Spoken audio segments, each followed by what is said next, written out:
Hello and welcome. It's Jayne McCann from OrganizingMaven.com.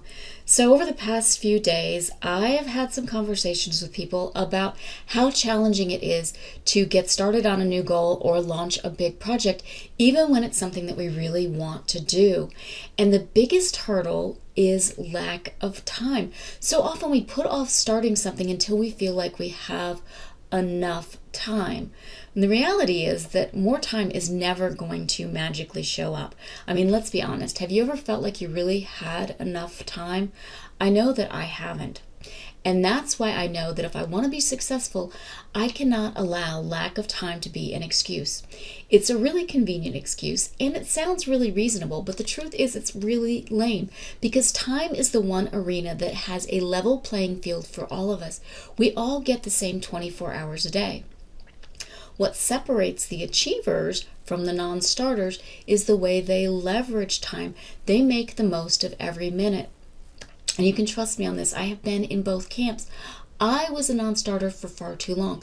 I had this belief that I had to have a big block of time available and the ideal conditions before I could even get started. And the truth was, what I really needed to do was start. Yeah, that's simple. I just needed to start. I needed to ditch the idea that the stars had to be aligned correctly, that my ducks had to be in a row. What I needed to do was stop thinking about starting and start. See, the truth is those ideal conditions, the perfect time, as we imagine them to be, they exist in one place only, and that is up here. In the real world, in reality, the perfect time to get started is right now. And why now? Why not later? Because later never comes. Later is always going to be in the future. So if you have a goal that you want to reach, then start now. Don't overthink it, just do it. And starting doesn't have to be this big, grandiose event. It can be a really small baby step. It can be as simple as picking up the phone and making a call to gather some information or make an appointment. It can be as easy as opening up a Word document and writing the first line. It doesn't matter. What matters is that you start, because when you do start, you shift things into motion.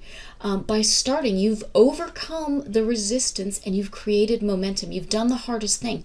And then all you have to do is repeat the process. Take another baby step and then another baby step. And each of those baby steps will be exponentially easier. But baby steps, that is how things actually get done.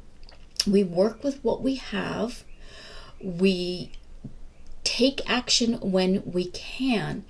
5 minutes of focused action is always going to be better than 5 minutes of sitting there stressing about when we're going to have time available.